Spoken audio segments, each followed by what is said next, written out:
I do this every time, y'all. Oh my gosh, I do this every time. I just start talking and the mute button is on.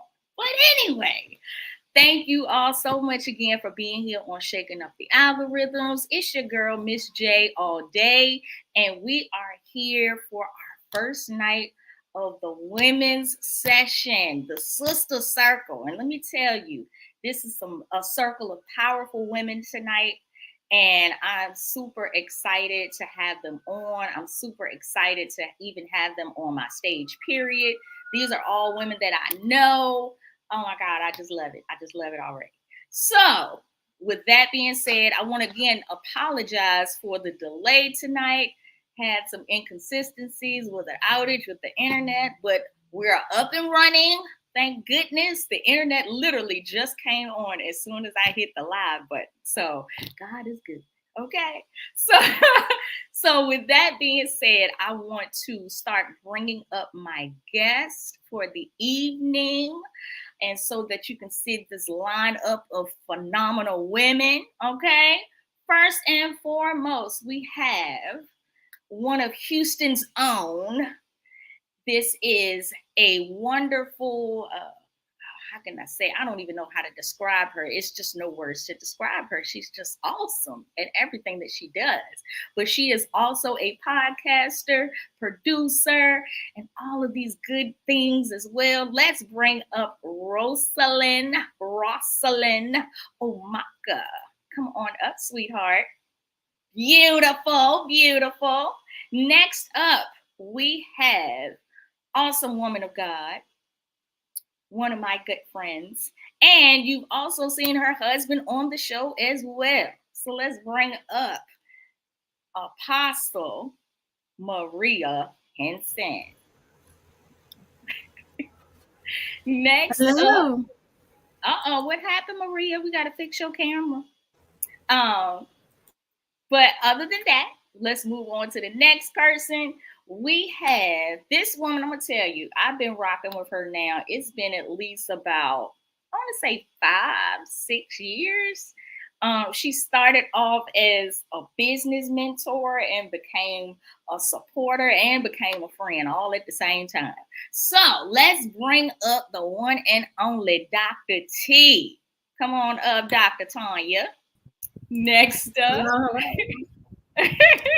Next up, this young lady right here, no words at all to describe her. She is the bomb.com.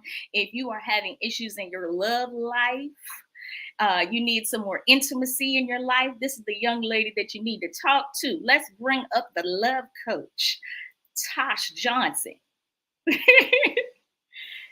Next, we got another love specialist in the building, okay? Another love specialist, right?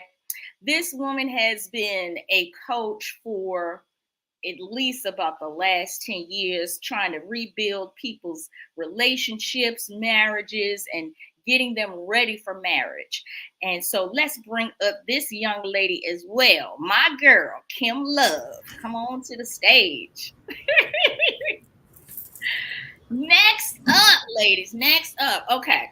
Now, I was telling these young ladies in the background, this woman, I've been knowing her umpteen years, I guess you could say. She's from my hometown, you know, Virginia's finest. Let's bring her up. Miss Sherelle Hurt. Come on up, madam. Next up, another one of Virginia's finest.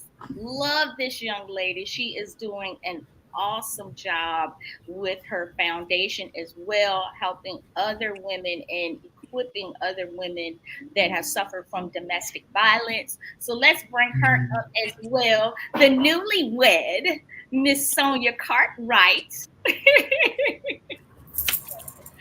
And this young lady, let me just tell you, I met her. I haven't even met her. Let's put that out there. I heard her, okay, on Clubhouse, and she was a powerhouse. And I said, as soon as I heard her, I was like, I've got to connect with her some kind of way. Like, I got to stay in contact with this woman.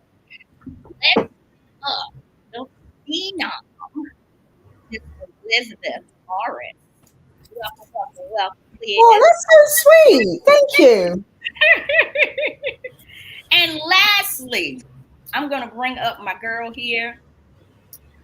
Let me just tell y'all, she has been like a big sister. She is the biggest supporter of this show, I would say, and the biggest supporter of Team Shawan.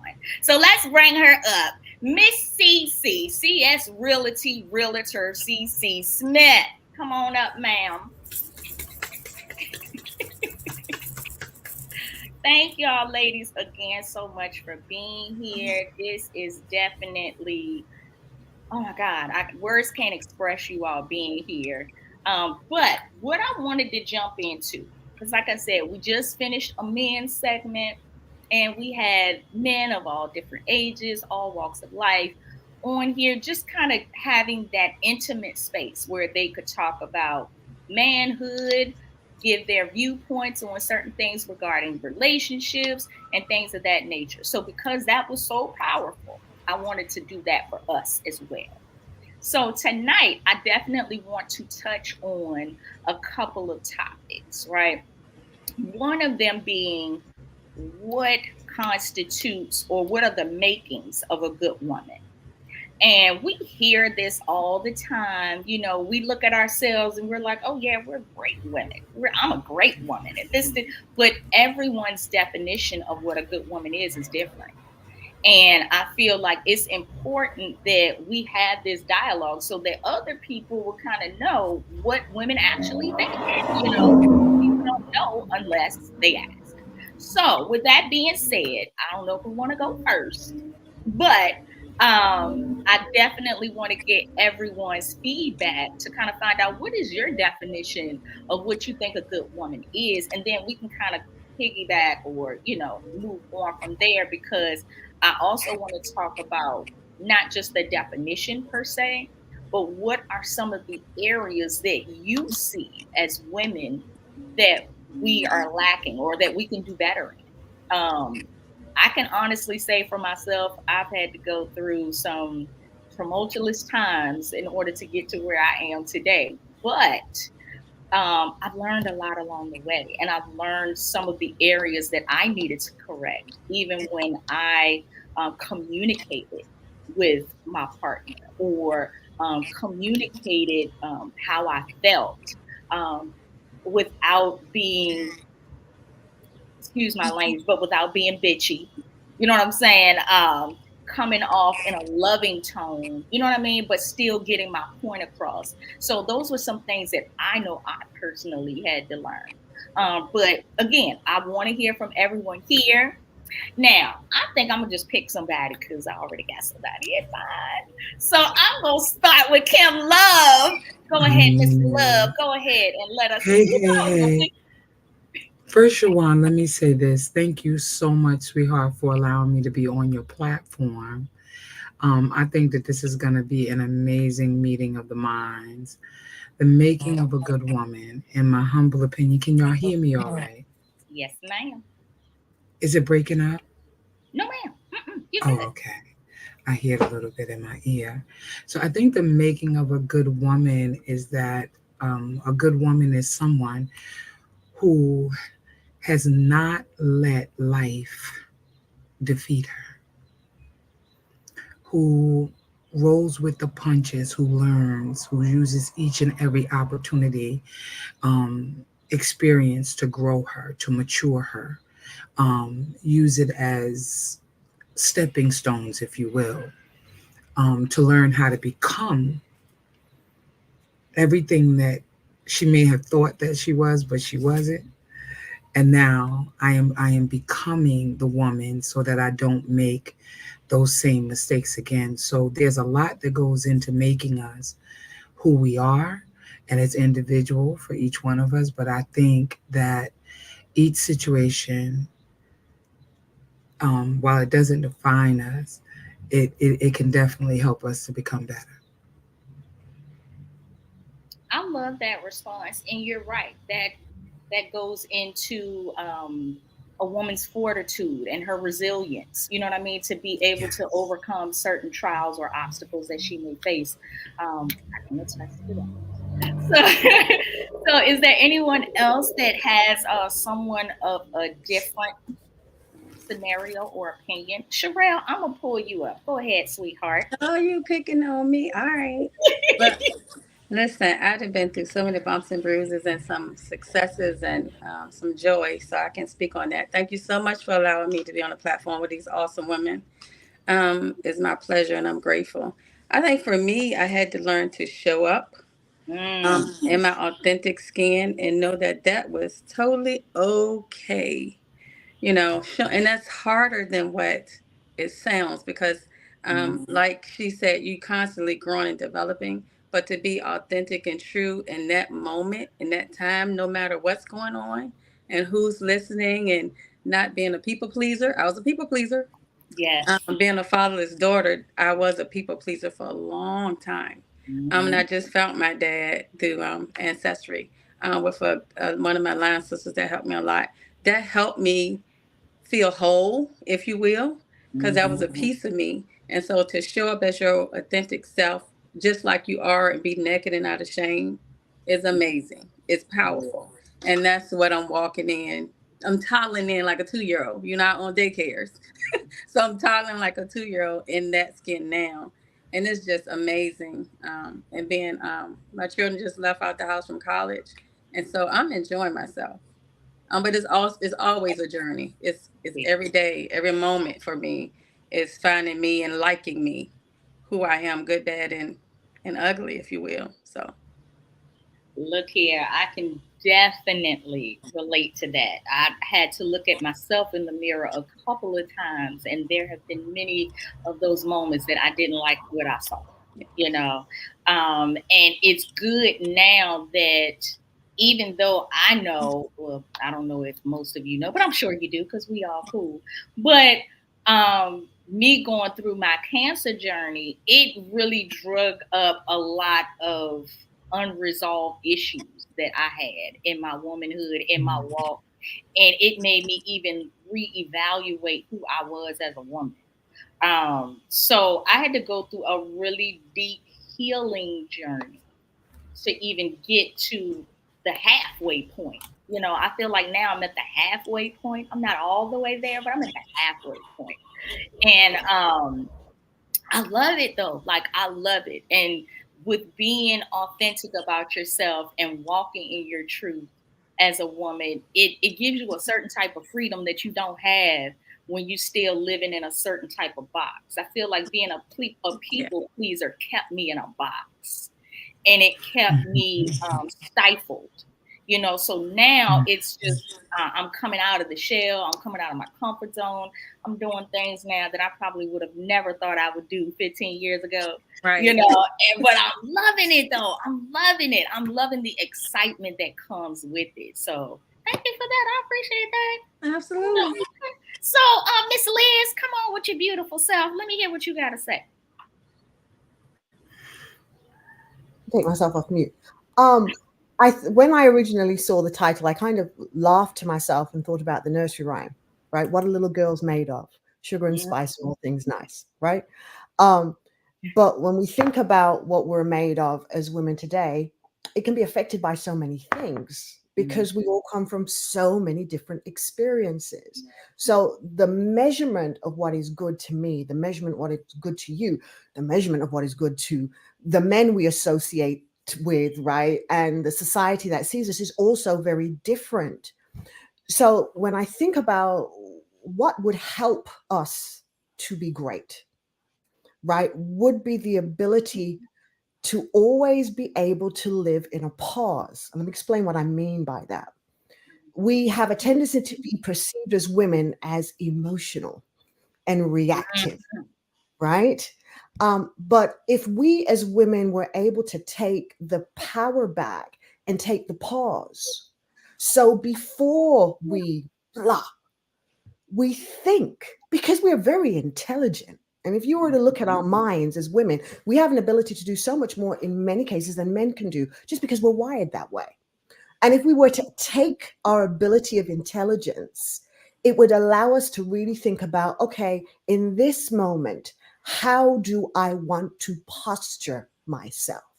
Not how do you want to posture me? Not how am I going to react to you, but how am I choosing to posture myself? And making that conscious decision in that pause to say, okay, this is how I'm going to posture myself. And now I'm going to look at my perception and clarify it, because a lot of times when we're perceiving something, we're perceiving it from emotions, we're perceiving it from pain, we're perceiving it from opinions.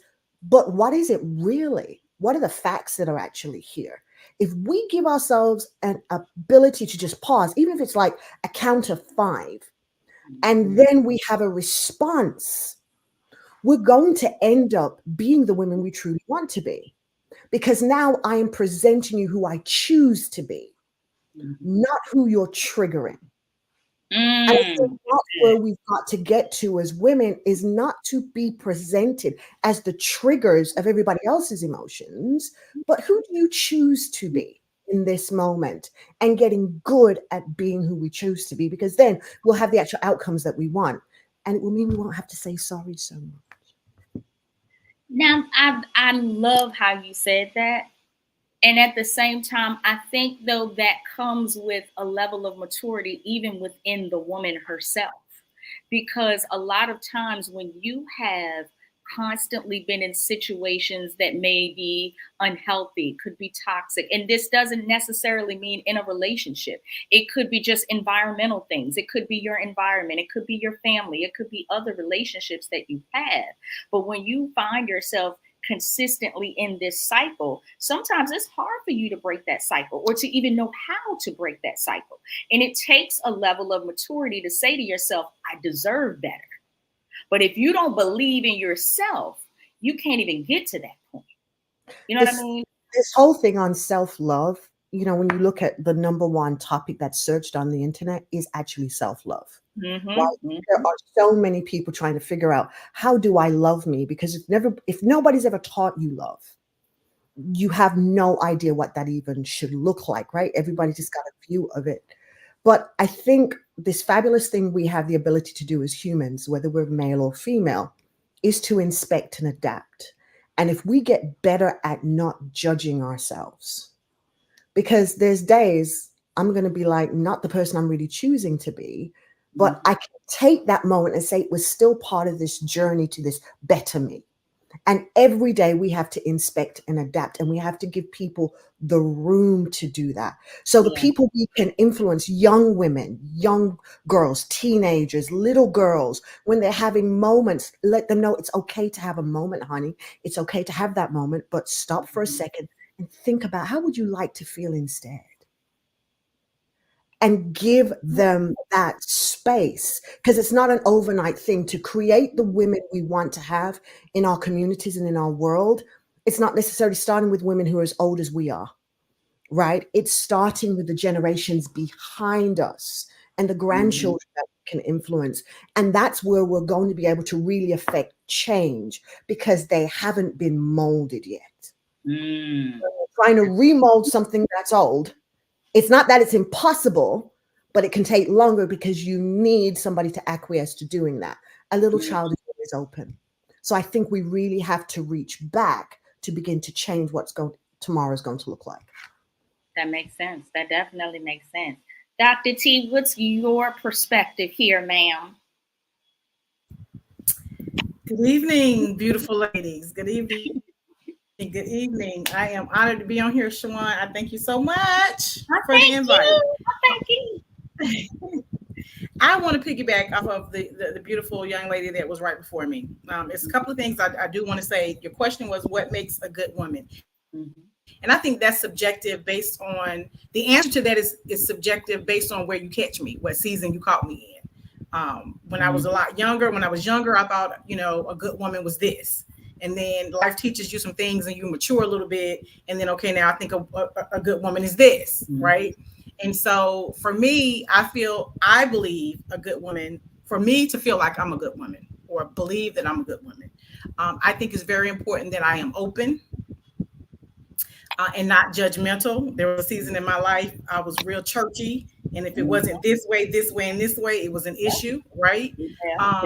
But that was religion, that was institution, that was And then maturing, I would say that maturing a little bit more, I understand that I am ever evolving. And being a good woman is being open, however, being having boundaries and being firm on those boundaries and choosing to be who I choose to be during this time. And as we were just talking about, she was just talking about the young women. I think it's so important uh, in light of where we see ourselves in society as women, right? There's so many things being from I can't say a motherless or fatherless home, but being raised in a very dysfunctional home, and being put out at 12 and taking care of myself since I was 12, not having the nurturing from the maternal side or the paternal side, and having to just learn stuff on my own. The unfortunate thing for the next generation is that generation, what am I, Generation X? I'm Gen X. Being Gen X, right? And looking at the millennials and Gen Z, the problem is I've seen so many of my generation passing judgment on the younger ladies because we're still dealing with our trauma and haven't healed our trauma, because it's time for us to be that tightest woman. The Bible, scripture speaks about the tightest woman. The tightest woman is the mature woman, Gen X, to be able to should be pouring into and teaching the younger generation. The issue is we're still unpacking our trauma, right? And so you can only teach what you know. You can't take a young lady to a place that you've never been. And so for me, being a good woman in this season is unpacking that trauma, dealing with that trauma, so that I can encourage the next generation, instead of judging her for dressing a certain way or listening to a certain thing or making certain choices, but living a life in a way that I'm an example to her. And in my example to her, I can teach her how to love herself so that she can get to a place where she identifies what a good woman is. And so that's who a good woman is, what a good woman is to me in that season, to be an example for the next. Get the rest of this baggage off of, unpack the rest of this baggage so that I can help the next generation instead of pointing the finger, because a lot of them are generation, the millennials, the Z's and all the ABCs, 1, 2, 3s, all these different,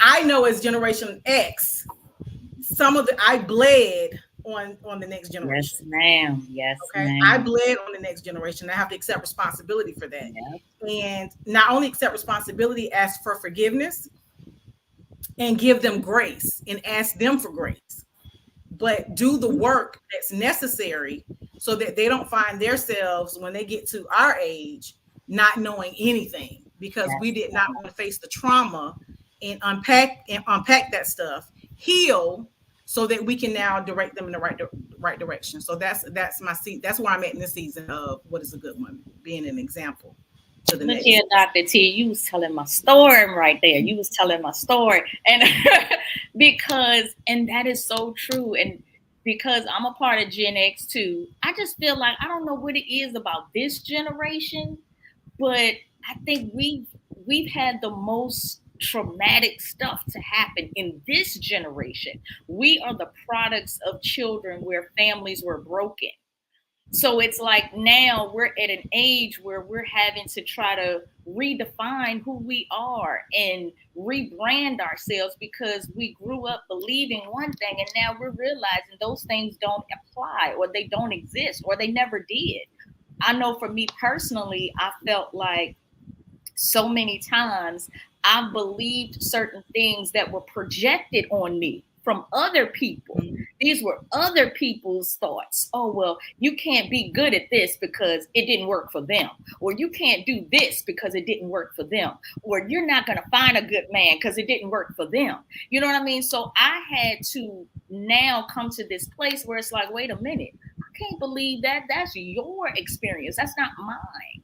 You know what I mean? But I feel like, again, because of, the different parallels as far as some of us not having adequate mothers, or some of us not having adequate fathers in the home, we've had to kind of learn life on our own. and on our own terms. And it's unfortunate that it took me 40 some years to get the right lesson, but I'm glad that I did. And it's like, even now, I too have to go back and apologize to my daughters, for the things that I did during those seasons, and to give them the tools that they need so that they can be better women and not emulate some of the things that they saw me do. And it's really challenging sometimes, because you have to be open enough to admit, where you were short or where you fell short. So to even be able to walk in that accountability at this point in my age, it just lets me know, look, I got to do what I got to do. And because I messed up, I got to own up to it. I have to make sure that my girls or anyone else's daughter at that age learn something from me, so that when I do leave this world, they can say, you know what, my mom did this. She showed me this. Although she was like this at one time, but she redeemed herself, and I'm proud of her. You know what I'm saying? That type of thing. So Absolutely. I appreciate you saying that. That just hit home for me. Next up, we are going to have Miss Sonia. Miss Sonia, I'm the newlywed. I would love to get your take. And congratulations again, Miss Cartwright. Thank you. Good evening, ladies, and good evening, everyone. Thank you so much for just extending the invitation for your platform. I'm just looking forward to this conversation. And I guess the young lady before me, it was a perfect, I think, segue into what I was thinking. She talked about traumas and our personal traumas, and I think that I too am a Gen Xer. But I think that we're a generation of women who are taking our lives back, and we're taking those personal and generational traumas and we're turning them around, where so many of us are doing our work, right? The necessary work that we need so that we can be better women, so that we can show up as our authentic selves. Because I think a lot of times we lose ourselves and we don't know who we are. We think that we may be one person, but we truly don't know a lot of times who we are, because we've been told who we are or who we should be. And I think that what makes a good woman is a woman who has self-control, and that can communicate her feelings, and not only understands the needs of others, but also her own needs, and is not afraid to express what she needs at any given time. And like I said, just taking that time to work on herself and understanding that I do need to do this. I need some time for me, whether that means taking yourself off of the market to date, or whatever that might look like for you. But just saying, you know what, I need some time for me. I need to work on myself, and not to be ashamed of that, because it's nothing to be ashamed of. But that's how we are able, I think, to show up as our authentic selves and the best version of ourselves, when we are able to truly learn who we are, as a woman, as an individual, as a human, and as whatever your name is, right? So to me, that's what makes a good woman, and I don't think it's about what somebody else thinks that you are, but who you think that you are. Well, you know what? I love that you said that as well, because it does. And I'm trying to put that in a personal way as well, because you're right. It doesn't really matter what someone else thinks about you, but how you view yourself. But to kind of tie in and piggyback to a lot of the things that have already been stated, again, when you have suffered from certain traumas and you're still trying to work through those traumas, you don't always believe that you are a good person, or that you've gone, you know what I mean? Like, certain situations can put you in a place where you look down on yourself. You don't put that value into yourself anymore. So and that leads to people pleasing. You know what I mean? That leads to having to now unpack all of this baggage. I tell everybody, when Erykah Badu came up with that song Bag Lady, I was like, she made that about me. Because Right. that was my song. That was how I lived. I was still carrying stuff from years and years. And it's like I've just recently unpacked some things that I have been carrying for 20 plus years. I realized that in essence, that's really what made me sick. The toxicity, the unforgiveness, the resentment, the anger, the bitterness, all of that stuff built up into my body and caused this disease. You know what I'm saying? So I had to learn how to release a lot of that stuff and own up to it. I had to face it. I had to write about it. I had to talk about it. I had to get it off me, and I'm glad that I did, but it was a painful experience because I really had to look at myself in ways that I didn't want to look at myself. I had to look at, excuse my language, but I had to look at how I fucked up as a parent. You know what I mean? How I dropped the ball on my kids at some times in my life. I had to look at the fact of how I allowed different people to come into my life and infiltrate how I was as a woman or as a parent. I had to look at, how I would put other people before myself. You know what I mean? And not put that same energy into me. So I had to really face a lot. You know what I'm saying? To get to this place. And like I said, I'm at the halfway point, because I still have some growing to do. But at the same time, it's like I value even going through that. I feel like that was the work that I needed to do in order to be in a place now where I can help somebody else. I can pull somebody else out of the darkness now because I've been through it and I've walked it. You know what I mean? So thank you, Sonia. Thank you so much for that. Next up, I'm going to have Rosie, if you don't mind. I would love to get your standpoint as well. Hello, ladies, and my name is Rosalind Amaka. Thank you for having me on your platform. Thank you. So many of you ladies said so many valid points, but if I can piggyback and add anything to this conversation, it would be a matter of forgiving yourself and allowing yourself to be loved. Because as Black women, we go through so much, and it's very common to hear the word strong Black woman. However, we're not always strong all the time. And so if we allow that space and allow us to forgive ourselves, and in a way, when people say, how do I do that? Sometimes we need to disconnect from society and the simulation that we live in. Because I can say within media and entertainment, people spend a lot of money to distract you and to make you feel bad about yourself, to not feel good enough, to never feel good enough.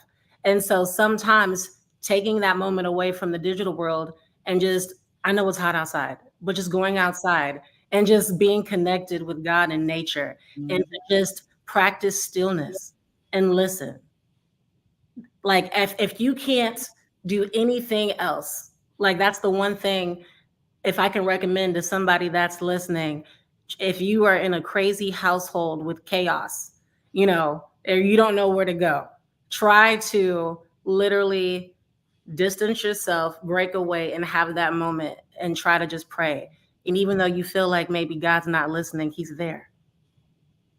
All the time. All the time. That's some good word right there, because I've had to do that myself.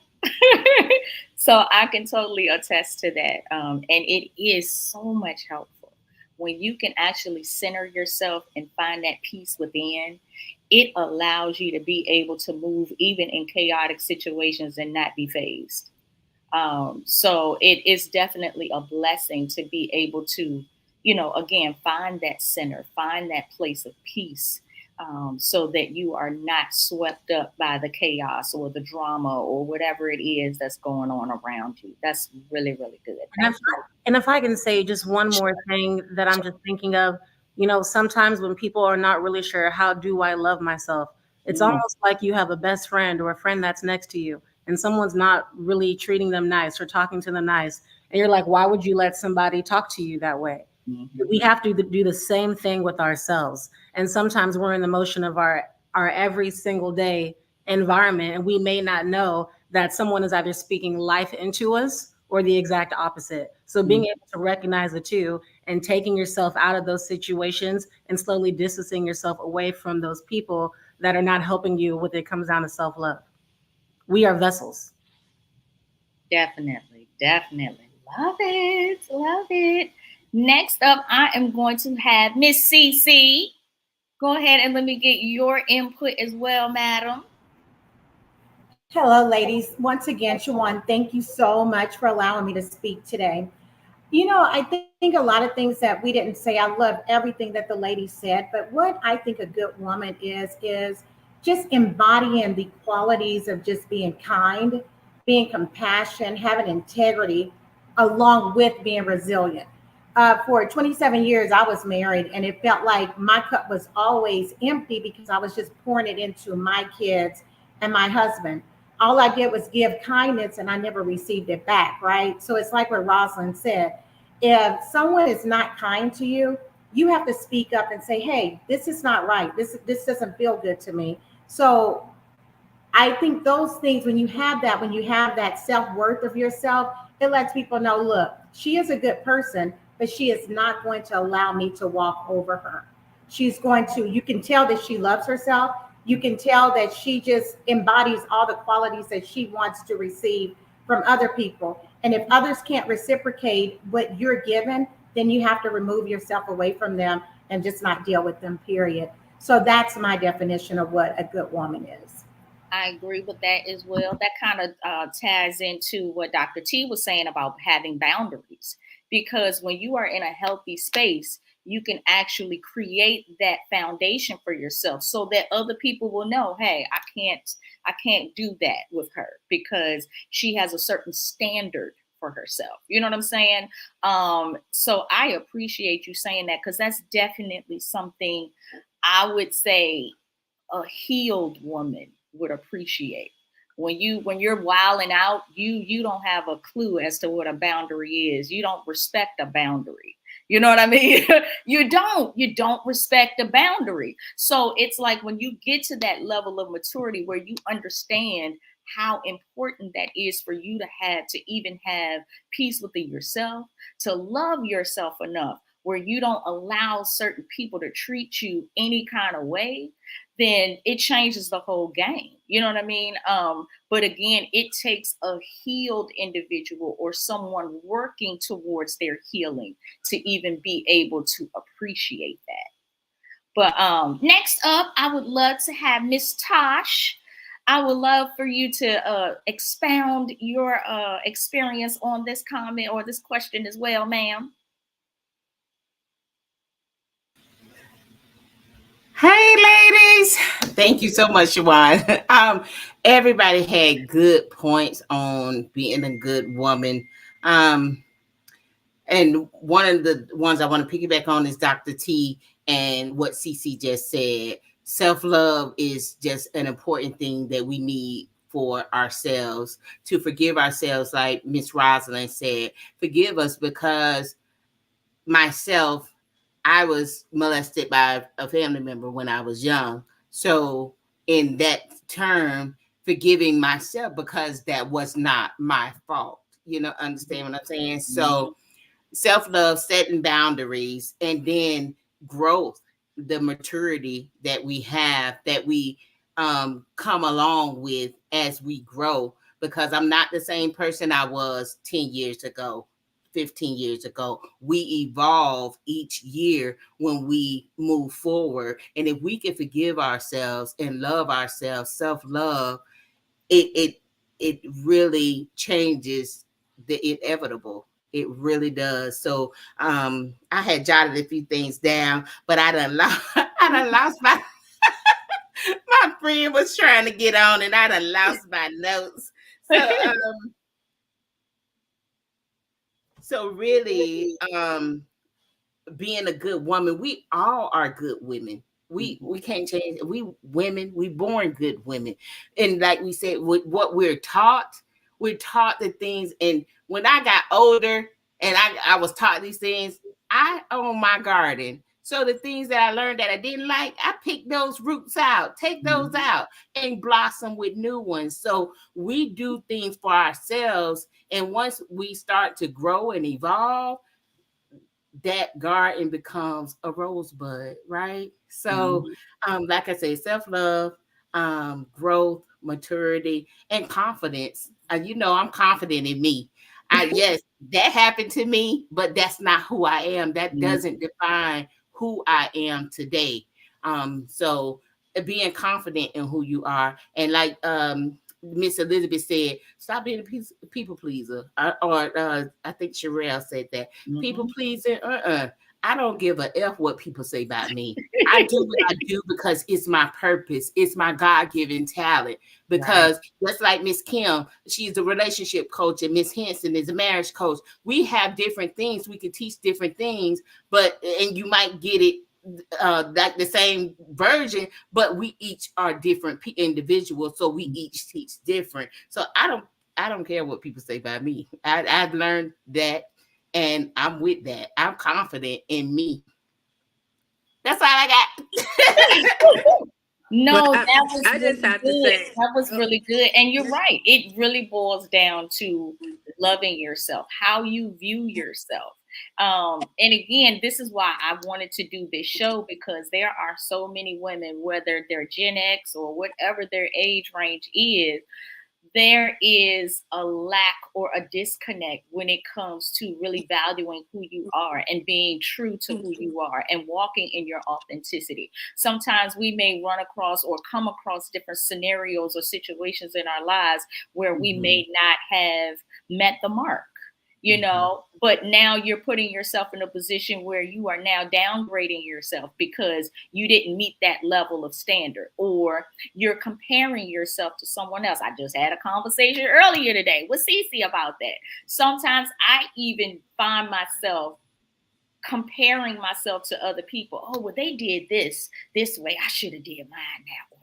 No, I don't have to, because I am who I am. So however I show up, as long as I'm giving my best and I'm putting my best foot forward, that's all that matters. I don't have to be like Dr. T, you know what I'm saying? Or I don't have to be like Kim Love in order to be effective in who I am and in my womanhood. So again, that's something that I feel like a lot of us women do not pay attention to, so to speak, because again, it could have a lot to do with social media, society's viewpoint of what women should look like, how they should interact with people, and things of that nature, that now we're basing, all of these different things into who we are supposed to be. But all you can be is you. You ain't got to be like everybody else. You don't have to contend with the world in order to be effective. So, I thank you. just had one more thing, if you know that.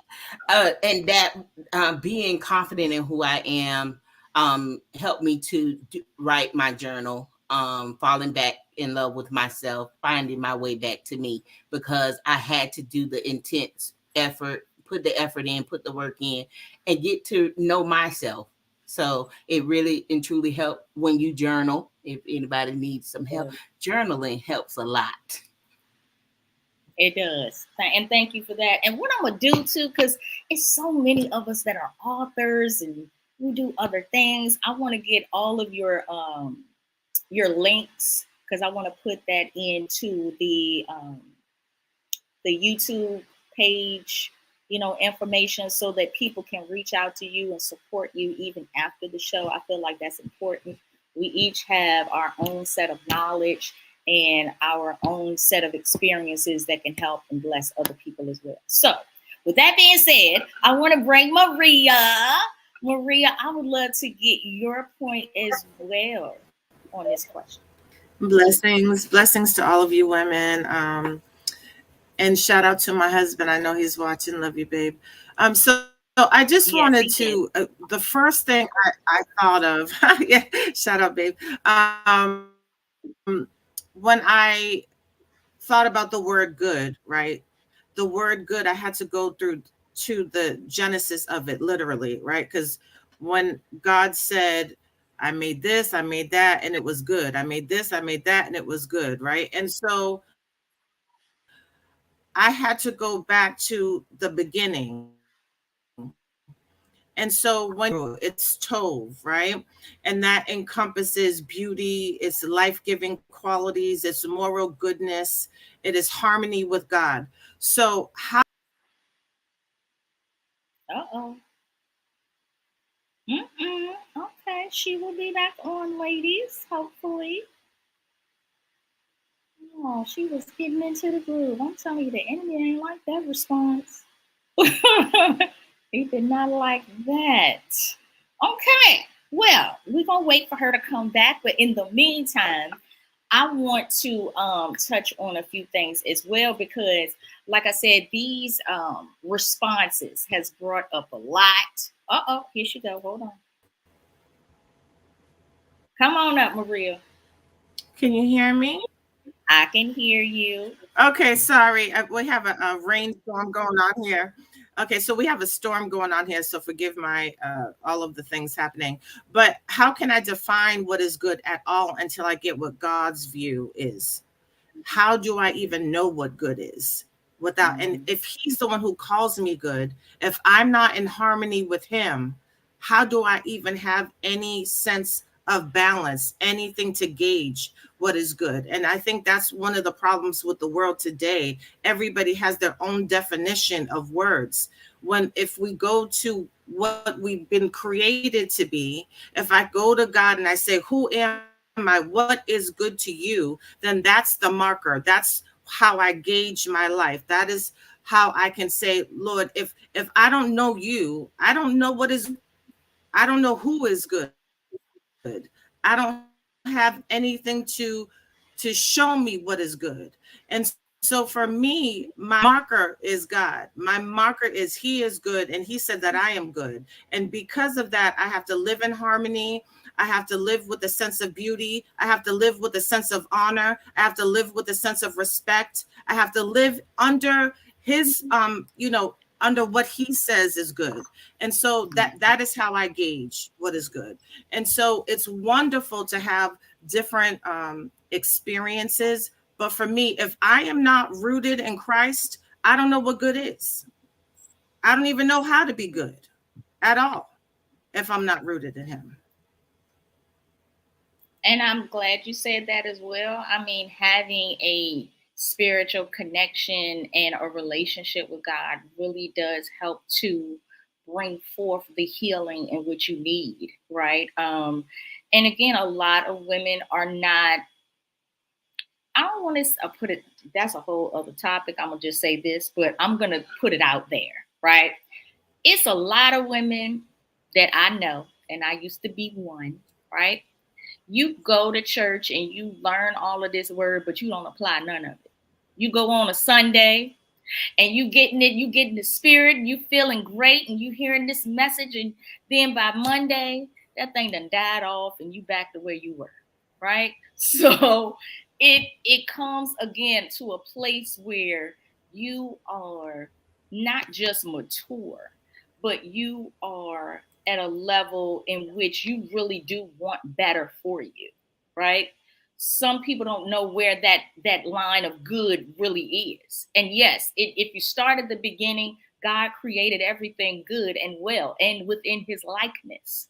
But a lot of people have still not attributed to the fact that we already have God within us, like that ability, that innate power. It is within each and every one of us, and people still haven't tapped into it. People are still allowing situations in their lives to dictate where they move, how they talk, their being, all of these different things. So, like I said, that's a whole other topic. We might have to get into that, in this session, but I don't want to definitely a topic I would like to for us to step into. Yes. So I'll be waiting for that. Because personal relationship, being married to a bishop that's been a senior pastor for 30 years. Church is a whole nother topic, okay? It is. Church, very sensitive. And then it's personal relationship. Okay. Yeah, it is. There are so many people who have sadly been traumatized by church. And it's not that God traumatized them. It was the humans in the church who had their own trauma Exactly. that has never been healed, that spread on everybody. Yeah. But it's made it now not necessarily a place that some people consider safe. So where you had years ago where people would send children to Sunday school, if given the age of that most people have said they are, right? There was the time when children were sent to Sunday school. There'd be buses that would go pick up these children from around the neighborhoods and bring them to church. Today, who, as a parent, would trust their child to go to an environment like that? That's true. So there's so much work that we have got to do to bring God back to the church and let it be that the God presented to the people, and work on the people being in the background. But until we're willing to do that type of work, we're not going to be able to present what we think we should be presenting about God. So that means it comes to us now who have the relationships to be that living epistle and demonstrate the love of God, that people read it on us and they see it on us without having to be in a place that's unsafe. We have got to be the first connection of love that people can see, so they can see the God in us and say, oh, if that's God, I like that. I want to know more about what I'm seeing here versus the religion and all the rest of it. Correct. And you're so right. If you think about, and I know I'm getting a little off topic, but I just got to say it. The thing of it is, if you think about the structure of what church was at one time, it was considered the refuge. It was a place that people that were broken could go to be healed. If you needed directions, if you needed deliverance, if you just needed to find peace in your life, it was a safe haven for people. It was like the hospital. You go to the doctor to get treated, right? But now church itself has become a business. It is no longer about servitude. It is about how much money you're going to put in the plate, right? So I think a lot of it has been lost. Now, yes, there are some people that still operate in servitude. They are compassion. They are loving. They want to see other people be successful. They want to pray for you. But now I'm going to be honest with you. I don't want nobody laying hands on me or saying you praying for me, because I don't know if you are praying, P-R-A-Y, or you are P-R-E-Y on me, right? So I am really cautious now, even when I step into those realms, because of the fact that, yeah, I've been hurt by church, but I have seen the corruption from the inside out, and it is not a pleasant sight. You know what I'm saying? And what people don't recognize sitting in the audience, I done seen behind the scenes. So it's like I now have, you know what I'm saying, that experience from both ends, and it's just not what it used to be. It's just not what it used to be at all. So I'm a advocate for relationship. Get to know God for yourself.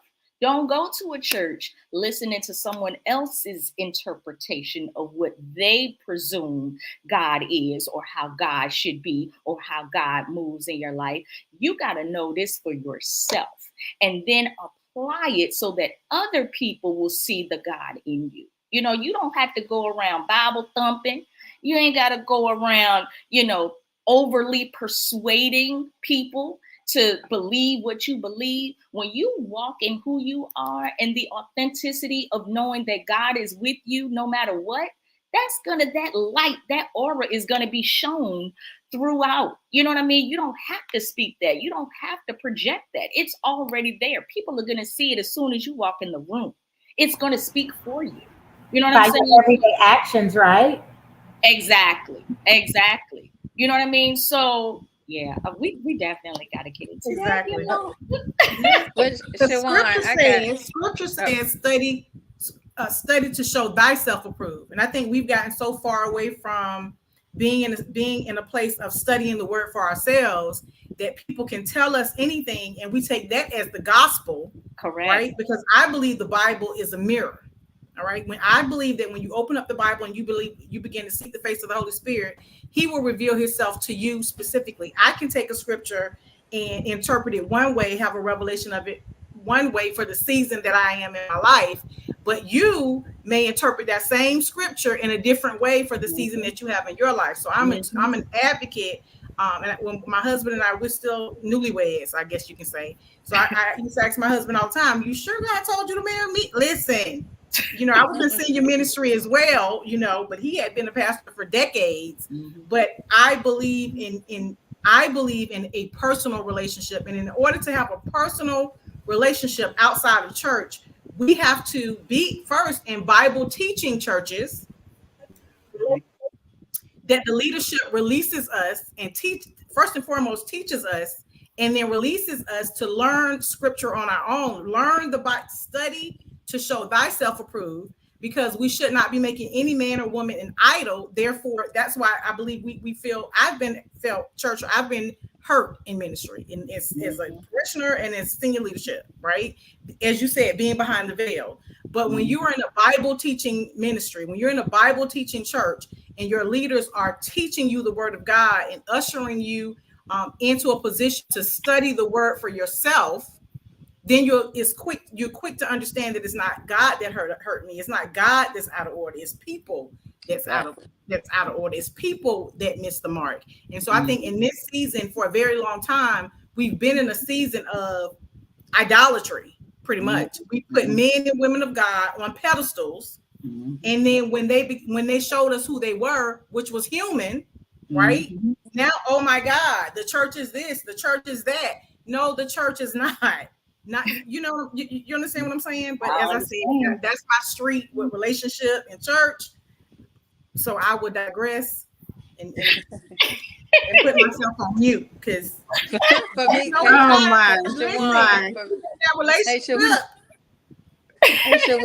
relationship is what matters. Exactly. It is. It definitely is. Yeah, relationship is what matters. I just want to say one thing. Dr. Tanya had said regarding scripture and being in a different season, and there being in a different interpretation. I think that the word of God, there's only one truth. Now you can receive it and use it, apply it in different ways in different seasons. Because you can read the same scripture and not get the same thing from it. Like, wow, I've read this before, but it's hitting me different in this season that I'm in. I would say that there's only one truth to the text, but you can apply it in different ways in different seasons. So the interpretation of the text only has one truth. So I just wanted to say that only because people who are viewing, I don't want anybody thinking, oh, you can take one text and it can mean 17 different things. There's only one truth to a text, one. And so, right. So no, I know that that's not what you meant. So I just wanted to share that, so people don't think you can read whatever and it means whatever, depending on the time that you read it. It may hit you differently. And it be real strong at one time versus another time. But man, listen, this personal relationship is vital for all of us, especially to be good in any context of the word good. Yeah. And to your points, Sister Shawan, so now I love you, right? So yes, ma'am. We talk about personal relationship, but we have to hold people accountable. So if you don't have community, right? So for you in your life, you can curse and you can say whatever you want to say and say that you're a godly woman, right? And I'm not saying that you're not, but what I'm saying for me is I the word says, let no unwholesome talk come out of your mouth. So I am not, because I know scripture and I have a relationship with God, I'm not going to allow the unwholesome talk to come out of my mouth, because he said that I am good. Because my version of what the text says, what he's saying for me to do is I can't live by that. I can't allow myself to just say whatever I want to say, because the Holy Spirit is holding me accountable in my relationship. So that's why we need community. That's why we need teachers. That's why there's the fivefold, the apostles, the prophets, the pastors, the evangelists, and the teachers, so we can learn. And to the doctor's point again, is we need more churches that teach the word of God, and that actually have people who hold you accountable and don't throw you away when you fall, because we're all going to fall. You know, we're going to have bad times. We need people to love us back into wholeness, love us back into holiness. And people are so quick, especially women, we throw people away so quickly. Love them back into relationship with God. We have to love people back into relationship. That makes a good point, and that goes into the next question that I had, as far as what areas do women really need to work on. And I was talking about this earlier with Cece. A lot of times, as women, and to kind of piggyback again on what you were saying, Maria, for us to even have this gathering, right? This sisterhood gathering that we have, you know, these are women that have never met each other. We are all coming together and we're having great dialogue and great conversation, right? But there are times that even when women come together, we may smile in your face, but really we don't care for you in that way. You know what I mean? There's a level of compassion that we don't have sometimes for the sister beside us. It could be because she may be, you know, a little disheveled, or her life may not seem adequate to our standards or how we live life or how we do things. So we kind of, you know, knock her to the side, or we'll say something to the effect of, oh, well, I don't want to deal with her because she's too ghetto, or I don't want to deal with her because she's this or she's that, because it doesn't level up to where we are. But as women, I feel like even in this space, it is important for us to be able to help the next woman. You know what I mean? Whether it's through your deeds, whether it's through your compassion, whether it's through your servitude to others or to a community environment. It is important, because how can we expect not just the sisters our age, but even our daughters or our nieces or anyone else to be able to understand the goodness of a woman and the goodness of walking in her womanhood authentically if we don't show it to them? I just feel like that's something that is lost a lot of times with us. And I'm not saying everyone here does that, but unfortunately, when it comes to categorizing anything, whether if we're talking about women or if we're talking about men, you will take a few bad apples and make that the entire scenario for everybody. So unfortunately, even as us women, we will do the same thing. You know, men will look at us and say, oh, well, it's these type of women I don't like. I don't like gold diggers, or I don't like this, or I don't like that. But they will make the comment as if every woman is like that. Every woman is not. That may just be what you've experienced with the women that you've met, but that is not every woman. You know, just like even as us women, we may have bad relationships or, bad connections with people. And we'll go back and be like, oh, well, this dude wasn't this and he didn't treat me right or he didn't do that. All men are dogs. No, they're not. We just haven't met the right one. You know what I mean? Those were the experiences that we've had. But again, we will find ourselves sometimes generalizing as if all that is the totality of all. So I wanted to get kind of like your feedback as well on some areas that you've noticed as women in general, where you've seen the lack or different areas in which we can grow in. I mean, I can go in deep about some of my own personal things, because I have, like I said, I have really had to take accountability for myself in the different areas within my life to not only appreciate me, but to even appreciate the different men that may come into my life, how I respond to them, not allowing certain triggers to trigger me. You know what I mean? How to be able to communicate effectively so that I could still say how I feel, but not come off in a way where I'm being disruptive or abusive or, disrupting their peace in any kind of way. My thing is, in a nutshell, I don't want a man to even come into my life and disrupt my peace. So why would I do that to somebody else? I had to learn that the same thing that I want, I also have to give. And I feel like a lot of times as women, we don't do that. So let's I'm gonna start with you, Rael. Go ahead. You talk me? Yes. Oh, you used the nickname, girl. I know what's going. Okay, I'm glad you started me because I'm gonna have to exit these wonderful women because I have another obligation, unfortunately. But for me, people is gonna people be peopling, and so I never really just to kind of I loved everything the woman said earlier. To piggyback on some of that gracefully is just like the church. I never put my faith in just man alone. What the verse of the Bible is, let God be true, every man be a lie, or whatever. And I'm not quoting it correctly, but the gist of is that's just the truth.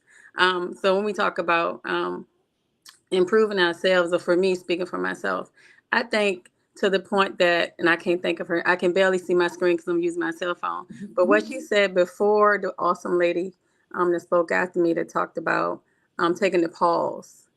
For me, to generalize anything is just abusive because nobody, every one group of people is not everything that you're saying. It's kind of abusive, and I said it to men when you meet them and you're dating in your 50s, and they say, "Well, y'all be." I was like, wait a minute, pause.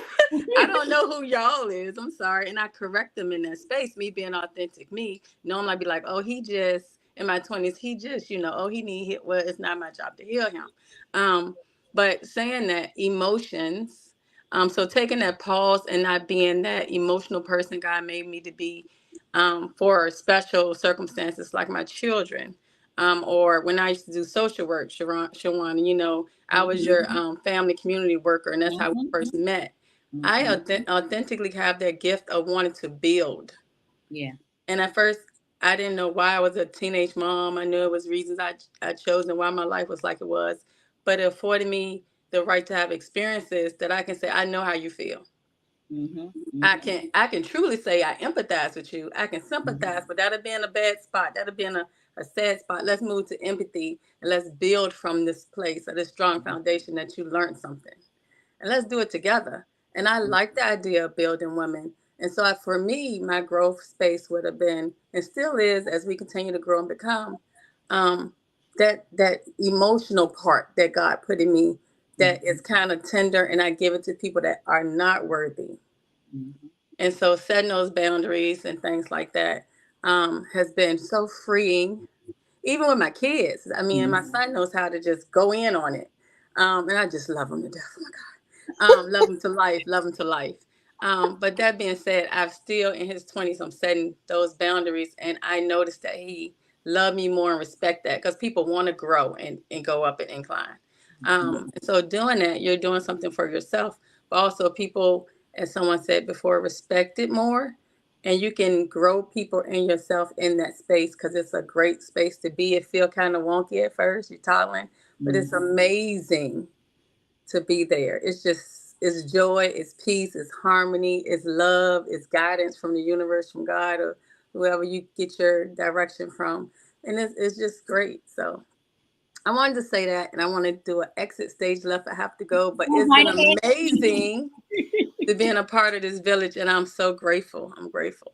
Yes, I'm so glad. Thank you so much for being here tonight. We will see you next week. Yes, ma'am. Thank you. Hi, ladies. All right. Good night.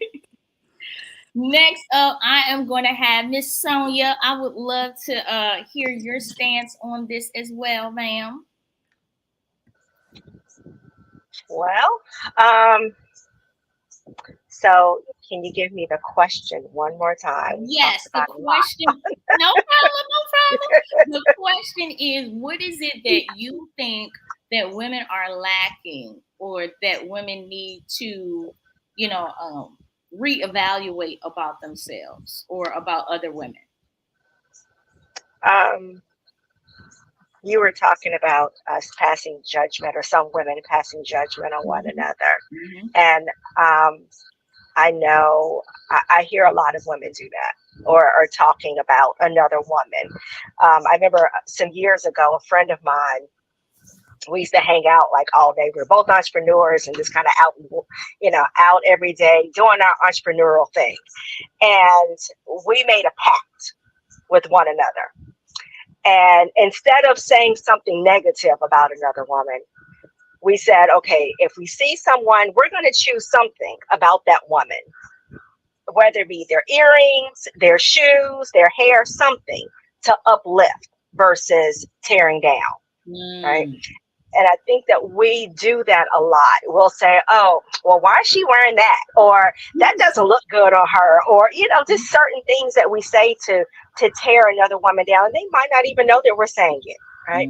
But we know that we're saying it, and it's not anything positive. Right. Whatever the reason is, whether it's because you're jealous of them or because you think that they are not living up to your standard, or they're not doing something that you think that they should be doing. But who are we to tell someone what we think? Right? That's not our place. I think that we as women and as Black women, we have been torn down so much. We have a history of being torn down that at some point we have to say, I am my sister's keeper. Yeah. Right. Yeah. It is my responsibility to make sure that my fellow woman, my fellow sister knows that she's loved, whether that's to say a kind word to her, a smile, something, because you never know the type of day that someone is having. It might be you that can turn their whole trajectory of life around. Very much so. And I think that we as women should take that stance to say, yes, I am my sister keeper. It's not our responsibility to make sure anyone has joy or happiness, but it is our responsibility to make sure that we don't bring misery to someone and further disdain to whatever they may be going through. So I just think that we carry a certain responsibility, and when we get our healing or the help that we may need, I think that we should reach back and make sure that someone else gets theirs. Right. I agree. Whether that's to share a resource or something, if we see someone going through something, to say, hey, this is something that worked for me, I'm just going to pass it along to share it with you. Whether or not they choose to use it, that's on them. But at least we can do that. Just to pass along the blessing to someone else. I agree. And I'm glad you said that, because I'm just going to make a personal confession. Doing it all night, but I'm gonna make a personal confession here. I personally am still struggling in that area, and I'm just gonna keep it honest with you. I have a biological sister that I haven't talked to in years. We have it's years of like pain and hurt there, right? And I know, because I'm the oldest, I know that there's still a certain level of responsibility that I should take on in making sure that my sister is well and things of that nature. But it's almost like sometimes when people have burned you so much, do you really want to open that door back up? Do you really want to open up that Pandora's box again? And my thing is, yes, I love her. I do. I would never want to see anything happen to her, her children, or anything. If there was any way that I could assist her, she would never know it came from me. I would do it anonymously. You know what I mean? But as far as even opening that door or having that relationship, I don't know if I can do that anymore. I don't know. And I'm just being blatantly honest. I don't know if I can put myself in that position to be triggered again. And I say that with all honesty. Like, that to me, I can sit here all day and talk about how we as women, or how myself as a woman, can go out here and I can help another woman, but how effective am I as an individual to say that I can go out here and randomly help another woman out here that I don't even know, and I can't even help my own blood sister? I think we have. I think there's this. That's that grace. That's that grace drink that you have to give yourself. Mm-hmm. Right. Let me just give myself some grace in this, because where I am in my journey at this point, it's not her that I can help, but at this point of the journey, I can help her.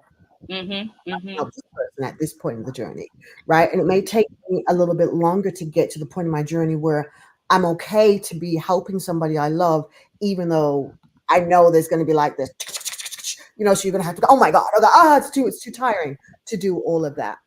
But I remember I spent many years, I have one sister, so I don't have the luxury of having a lot. And I know for many years we were extremely ostracized because our personalities are literally diametrically opposed. Right. And my sister was always going to talk about exactly how she felt in that moment at that time. There was no pause, there was no consideration. Whatever she said was what she said. And at that, I remember a season of my life in my 30s, picking my sister up off the floor and pinning her to a wall with one hand. Right. And people go, oh my God, Lizzie, you do something like, oh my God, yes, I did. I wanted to kill that girl. Right. That's exactly how I felt. But I remembered as I grew, right, and started to evolve and understand myself more, and the point where I no longer, like I said, was triggered. I could go into the room now, she's going to blast here. She's probably going to blast here. And she's probably going to, but then I was unmoved because I no longer took it that she was actually trying to harm me. I just knew that she was hurting. The minute I was understanding that she was still hurting from so many things that had happened in our lives and things that she'd been exposed to, it took away the charge. And once I turned off that charge, I couldn't be triggered anymore because now I had a different context to it. And sometimes we have got to get to the point where what's the context of that person? Right. So when you can see the context frame, you can go, okay, they're thinking this way. This is their experience. So they do this. But that's not who I am today. So now when they're firing, I'm bulletproof. And it's not because I'm perfect. I just have a different context. So once I have a different context, I have a different view and I have a different way to process everything you do. And sometimes that's what we've got to do. Because once you do that, you can literally see everybody as an individual biometric.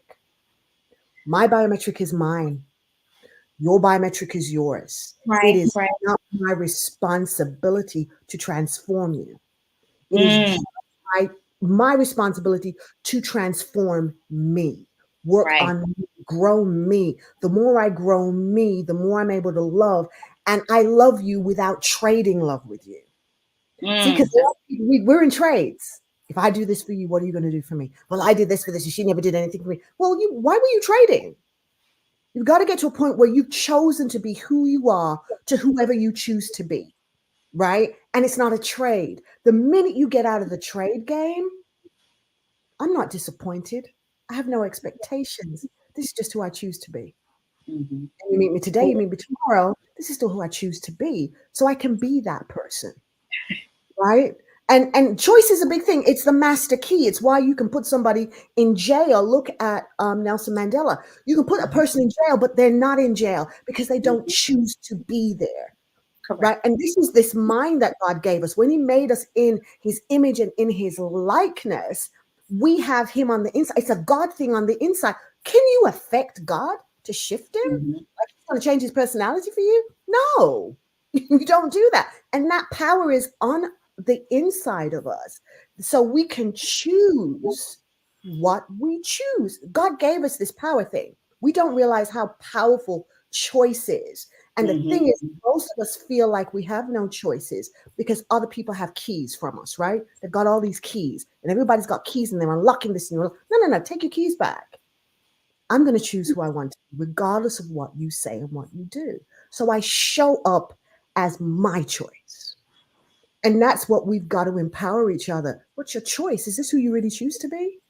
Or do you just have to be this? That's good. That's right? good.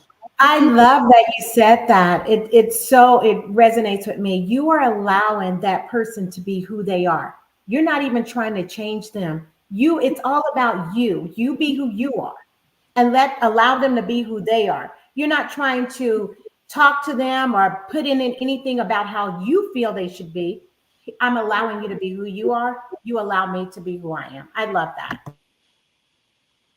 Well, go ahead, Cece. You can continue on since you No, I love that she said that. That just resonated. I mean, that should be with everybody.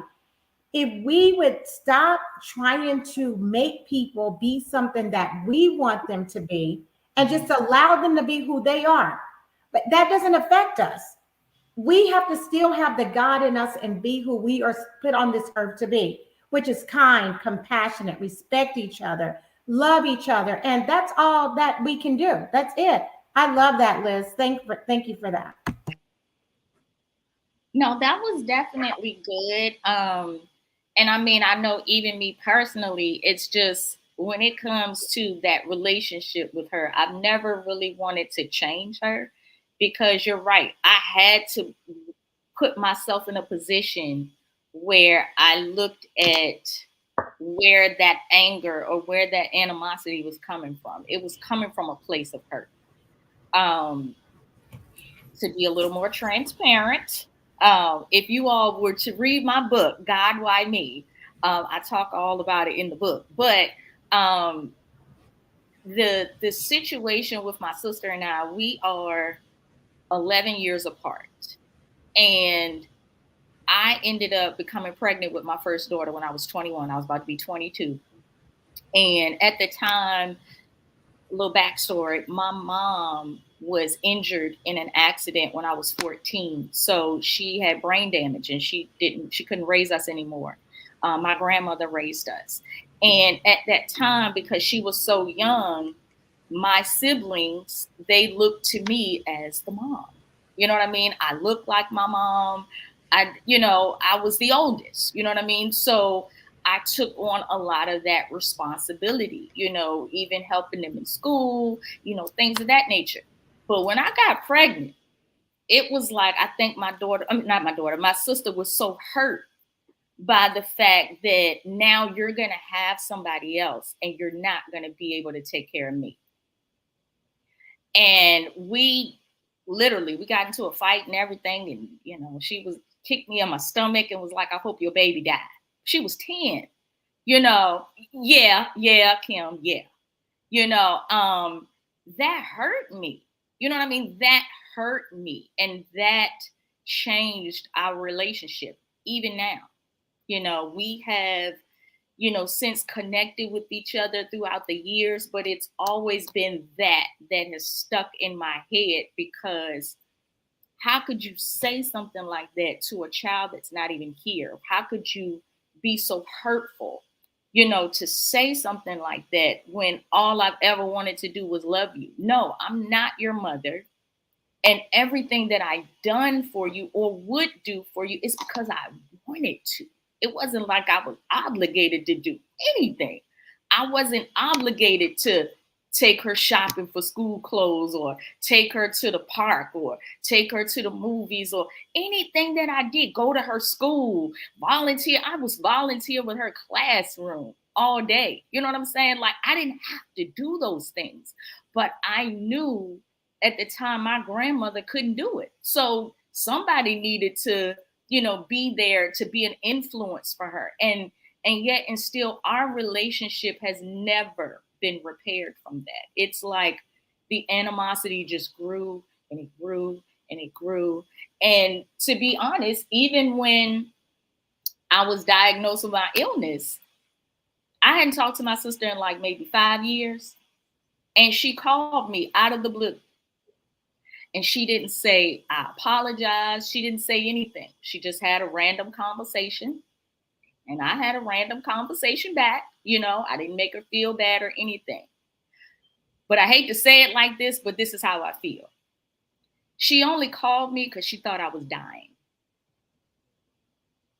As soon as I got better, I haven't heard from her since. I've been cancer-free for 3 years. Not once has she picked up a phone to call. Not once has she said, "How are you doing?" Not once has she asked about her nieces and nephews. Nothing. Nothing. So as far as I'm concerned, it's almost like, yes, you're my sister, we're blood, but I can't deal with you because you aren't even at a place yet where you're ready to heal. Yes, I've been able to be introspective. I've put my feelings aside to want to be there for her, and to be introspective and understanding her pain and all of these things. But if you're not in a place where you want that for you, I can't force it on you. I can't subject myself to that. And I feel like even a lot of us, we have family relationships that aren't always the best. We have, girlfriend relationships that aren't always the best, and when you're constantly finding yourself compromising and compromising and compromising for the other person, you got to sit back and say to yourself, well, this person not doing it for me. So why am I exerting this type of energy on someone who doesn't even want it for themselves? I can't continue. You know what I mean? Like, I can't continue to do that. So it's like, yes, I'm in a place in my life where I'm accepting of anyone wherever they are. If this is where you are, okay. If this is where this woman is and she's like, you know what? I want to be helped. I'm ready to heal. I'm there. But if you're not at that place where you're ready to make some changes within your own life and to want better for yourselves, no, I can't deal with you. And I mean, I'm just real with that. I can't deal with you because I'm in a place right now where it's about growth for me. It's about being on the up and up. And I have to surround myself with people that have that similar or same mindset. I can't necessarily go backwards right now to help someone or pull someone up if I'm still not really equipped myself. You know what I mean? I have to really get to a better place within myself to be able to go back and even touch that. I can't touch that yet. That's the area that I just got to keep under the rug because I can't touch that yet. That's a part of my healing that I have not fixed. And I can admit that I can't fix that yet. There's this thing called embargo I'm so therapy. glad that you would go ahead. I don't know if any of you have ever heard of it, but it's a great thing to just go and kind of read about and study. And one of the things it brings to light is that regardless of somebody's physical age, wherever they were first wounded and haven't healed, that's actually the age they are when they That's true. That's true. Process things. So you can be with somebody who's 50, 70 years old, but they're still acting like a 3-year-old child. Yeah, because that's where that wound started that has never been healed. So you get a grown person with gray hair, right, who comes at you like a 3-year-old. Yeah. And it's hard to process that. Do you know what I mean? Because when we look at people, we see the package that they come in. Like, what are you acting like? But it's a 3-year-old. And a 3-year-old, you can kind of like pick up and go, hey, stop, behave, calm down, calm down, calm down, Right. calm down. But you can't do that with like a 60-something-year-old. Pick him up and go, calm down, calm down, calm down. So this is where I think, families, communities, and I can talk to this because I've had to deal with it very much in my family, right? Is helping people to see where they are. It's a book. It's a podcast. It's a YouTube short.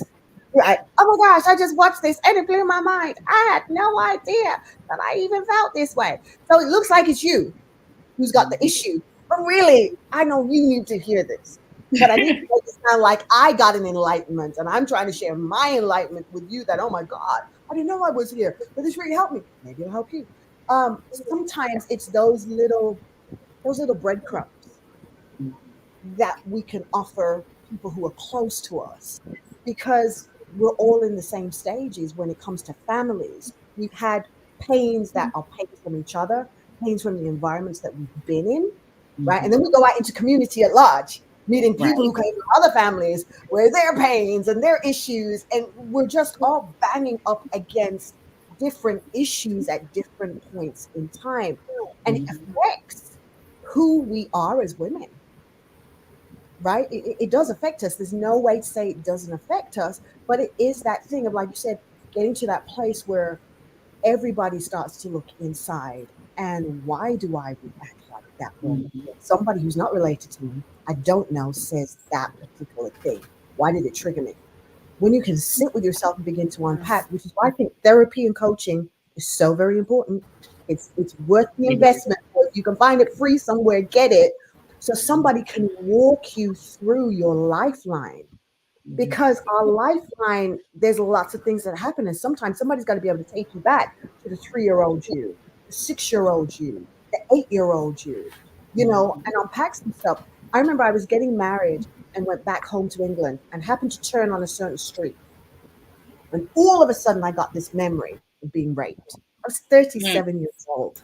I had no idea I'd ever been raped in my life, but everything came back. The people who were in the room, the whole 9 yards. I didn't even know this had happened to me, but it came Mm. back in that one moment. And I'm trying to make sense of this thing. And why was I at that house? How did I end up at that? Who were those people? Who brought? And it then unpacked a whole bunch of other stuff that was kept secret that I had no idea about. And then I had to, work through dealing with all of that new news. 30 something years old, finding out something happened to me when I was 6 years old. It was like crazy. But trauma will always be there causing drama.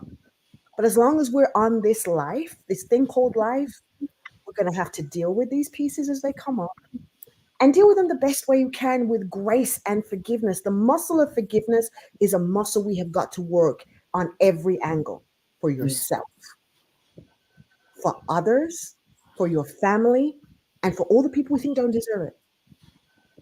We got to work it on all angles till that muscle becomes so ripped in us. Yeah. Forgiveness is like breathing. It is. And when it becomes like breathing, your air around your life is so peaceful because nothing gets a chance to attach and take root in you anymore. Mhm. So forgiveness is a muscle we just got to work on all the angles. It'll help us do the journey of womanhood. It does. I appreciate that. Thank you. That was good. That was good. Rosalind, let me get you to make a comment as well. I know you may have to leave, but if not, go ahead. I know I thought everything was beautiful, and being able to forgive, to allow space to welcome the new, because that's what's most important. Our brains can only function or think about one thing at a time. I mean, I have ADHD, so I think about 1,000 things at once with everything I have going on, but for the most part, it's trying to trying to practice to control your mind Mhm. and focusing on what you can control, because that it doesn't help you or serve you in any way, shape, or purpose by focusing on the pain. And I know that's so easy to say Yeah. because there were so many things that I heard from you ladies tonight that I could relate to. Um, that's why I speak about stillness and having that time with God. Like I can't really express that enough because He speaks to me, and it's almost like those answers that you hear that you're searching for, it's there. It's Mhm. just a matter of cut the noise, cut the chaos. Like this world Mhm. is crazy. Everything is going to be thrown at us. But that's what I wanted to add. Um, yeah, trying to allow space for the new. And I'm so sorry of what you went through with your sister. And I can honestly say that even hearing that, if I had to put myself in your shoes, that would be a struggle for me as well. Yeah. I mean, it's definitely trying. You know what I mean? And like I said, I love her dearly. I really do. I wish our relationship was much different. Um, but again, I can't make her into the woman I want her to be. You know what I mean? I just can't do it. So until I know she's in that place, where she's ready to communicate, or we can have a healthy communication, Yeah. I'm there. No It's doubt. gonna it's I'm gonna there. it's gonna take time. It And is. it's not gonna be easy. But just as Dr. Elizabeth that she was speaking earlier, um, yeah, I lost my train of thought of what I was about to say, but um, when it just comes down to just like your sibling, Mhm. I would say time, especially when you're the older sibling and you're like a parent, and sometimes they may seem ungrateful. I Very can much. understand. Very And much so, so. yes, yeah. Very much so. But yeah, I that's definitely something that I'm still unpacking, and even touching back on something that Tosh was saying, as far as journaling. I know for me it has helped, even with me writing my part one of my book. I really had to unpack so much stuff. Like literally, as I was writing it, I was feeling every single emotion. If it was a funny moment, I'm sitting there laughing while I'm writing.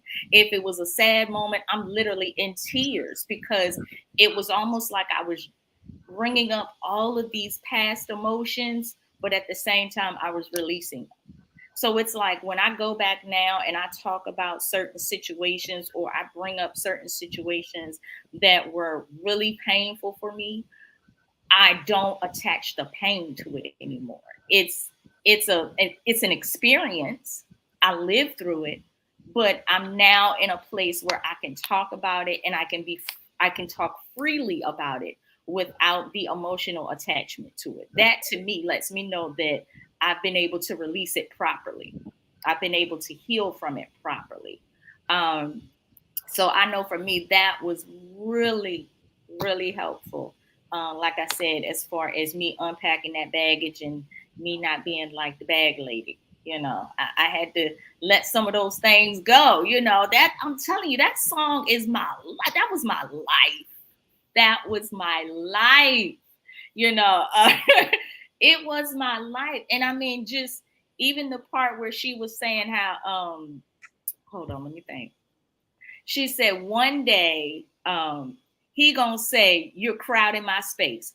That's how I felt. Like I was bringing all my baggage into these relationships and into these situations, and it was like, well, who am I dealing with? You or all this other stuff? You got too much stuff going on. I can't even get to you because I got to get through all this other baggage that you got laying at your feet.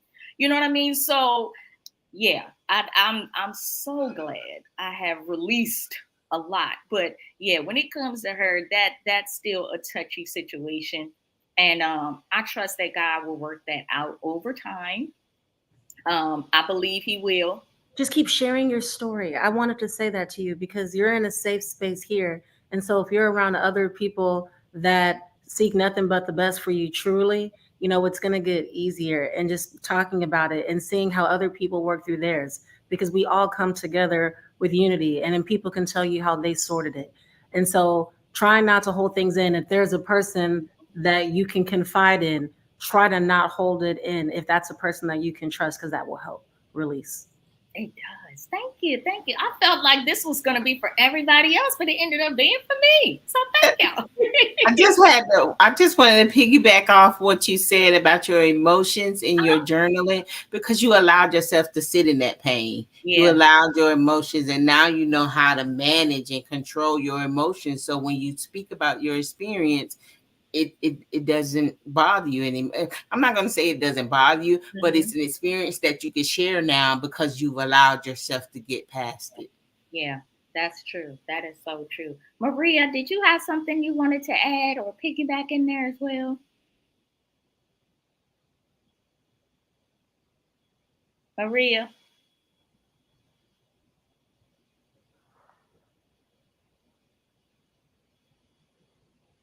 Okay, she might be a little delayed again. I think the storm might have froze her up a little bit. Okay, go ahead, Maria. Are you calling me? Yes, I was. I was gonna say, did you? So what the lady shared was so wonderful. But you said a couple of things that had me ask more questions to what you were saying. And Okay, go so you ahead. said that you wrote the book. Mhm. Yeah, so you said that you wrote the book and that you know that you were able to feel the moments and then that you released them the proper way. But then I also heard you say previous to that that things still trigger you. So Mhm. how, if you're healed, can you really be triggered? That's my question. If you're really That's healed, a can you good really be question. triggered? That's a So good that's question. one. That's That's one. a good And then question. the other Okay. thing is you said was that you really love her, right? You really Mhm. love her. And then when I think about what love means by God's definition, not man's, love is Mhm. patient, love is kind, love is, it keeps Mhm. no record of wrongs. If we think about what love is, are you actually do you really love her? That she was 10 years old when she kicked you, right? Trust She me, was it's 10. more to the story than that. That was um just the first so I incident. think that she was very, very young, and I Mhm. know that obviously it was still a hurtful thing, but she Mhm. was a little girl. Mhm. She was very young. and Okay. um and so I know that that doesn't change the fact that it was hurtful. I know that it doesn't change that fact, but I think that grace also comes in with if you really love her, you don't keep that record of wrong, and you allow that. And although things have still manifested into her adulthood, um, my sister Rosalind said, things take time. But my Mhm. question is, with this last cancer scare, what about if there isn't time? Mhm. And I say this because I took care of my best friend who had stage 4 metastatic breast cancer um, for 2 years. And we didn't have issues, but I take life, life is but a vapor. And what about if you Mhm. don't have time? I mean, in all honesty, we think we have tomorrow, but do we? Right. I agree. I totally agree with you, Maria, in saying that and speaking from the fact that I had stage 4 cancer. So I understand now the value of life and all that encompasses it. But at the same time, it's like I have to also look from a standpoint of how do I want to live the rest of my life? Do I want to live the rest of my life Oh, yeah, being protecting your people. correct? I have to protect me now. And I didn't do that before. My thing Mhm. was, yes, that situation that I spoke of, that was just one incident. Like there have been other incidents throughout her Correct. adulthood that I've had to deal with. You know what I'm saying? Mhm. And it was never Mhm. an issue of me not wanting to try to forgive or me not wanting to extend an olive branch because I did it numerous times and yet and still Mhm. it was cut. So it's like, how many more times am I? I mean, and I know biblically it says you're supposed to 70 forgive your brother times 7. 70 times seven. But at the Mhm. same time, it's like, come on now. I'm So, but I'm for being I'm forgiveness being and boundaries are two different things. You can mm-hmm. forgive and still have a boundary. True, Do you understand true. what I'm And I saying? You feel can like I forgive have. her, release her from whatever she has done. And so, and speaking of that, during that time when I had three friends who were diagnosed with cancer, December, January, February. And I asked the Lord, I said, what is the root of this? Like, because what the heck is that? Like December, January, February. And they were all leaders, right? And so as the old saints say it, by and by, the Lord started to show me certain things that happened in their life. And um, one of the things I understood was via the Holy Spirit is that the reason forgiveness is so vital is because it's literally, it decays in Yeah. our body. It makes us sick. Yes. And so that's why Yes. forgiveness is not just for the other person, it's for Mm-hmm. us because we make ourselves sick. We're the ones who Mm-hmm. get sick Yes. for the lack of, we have resentment, bitterness, malice, unforgiveness, all of these things in our heart, and it has nowhere to go. Not to mention that a lot of times we forget this text. You know, if you're a Bible believer, it says, forgive as I have forgiven you. If you do not forgive, I shall not forgive you. So some people who think that they're going to heaven is going to bust hell wide open because they have unforgiveness in their heart. And so we have to remember that the forgiveness is not just for you.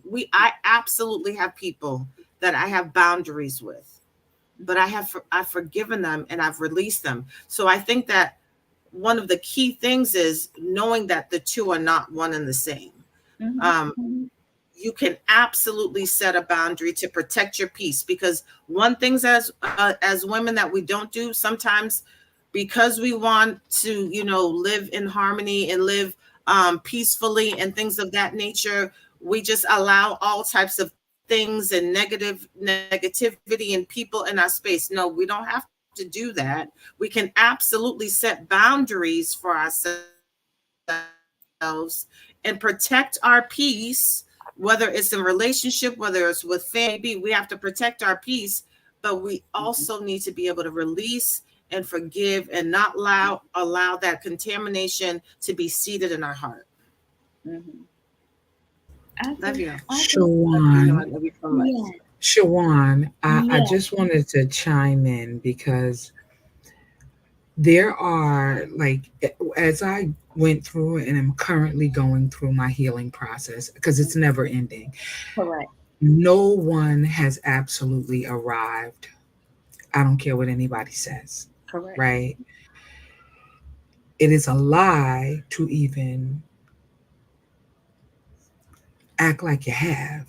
And it's a sin to say I got it all together and somebody else don't. That's right. You understand? What I found out in my own walk with Christ and my own walk with God is that there are levels to my healing. And Shawan, you remember me telling you this, I don't know, 10, 15 years ago. I don't know. Like I can be in the third grade of my healing, and and I'm about to take the test because I want to see, have I really worked this thing out. And I get there and it's the midterms and I squeak by with a 65. I can believe and know in my heart of hearts that I'm going to be tested again in this area to see if I've truly healed. And the only thing that I want to say to everybody watching on YouTube and anywhere else, is that everything that we've been through, gone through, it's a process. It's not just a process for you, it's a process for the other person who's toiling with usually their own stuff that you don't really know anything about, right? The trauma of what your sister experienced at watching her mother perhaps in the hospital at such a young age and being able to deal with that, and then you seeing it from your view being 11 years older, and trying to find the capacity, if you will, to be able to cope with this major shift in your life, and then looking for someone, to love you. Because wait. What happened? Right? What has just happened? And trying to process that as a child and then again as a young adult. Right? And then here you are about to give birth to a baby. So not only is it difficult for you to process, it's difficult for her to process, but then everybody has to, what they say is not in the Bible. Y'all know this is not biblical, but they say every tub got to sit on his own good bottom. That part. You're going to get there, sweetie, when you get there. This entire conversation is about what it takes to be a good woman. The whole entire conversation is rooted in that. Yes, it is biblical. What does God say about us? What is the Proverbs 31 woman? What is she doing, right? How does she show up in the world? How is she with her children? How is she with her husband? What are the expectations of this woman, right? And then looking at how God set us up, as women, emotional, the levels. Thank you, Lord, for everything that you've given us, because it makes us so dynamic, right? Because we have empathy, we have compassion. We don't beat each other down. We love on one another. That's why we live so long, because we create communities where we can be safe, right? And so when I begin to think about that, and how we show up in the world at the different levels that we're on, because everybody's not in the same place, right? Everybody's not. How we show up in the world is so important, but it's all part of the process that makes us so beautifully flawed and so beautifully human. And so, like allowing yourself to be as transparent as you've been here on this platform, like, and authentic, and sitting in that. Yeah, it's what makes you so beautiful.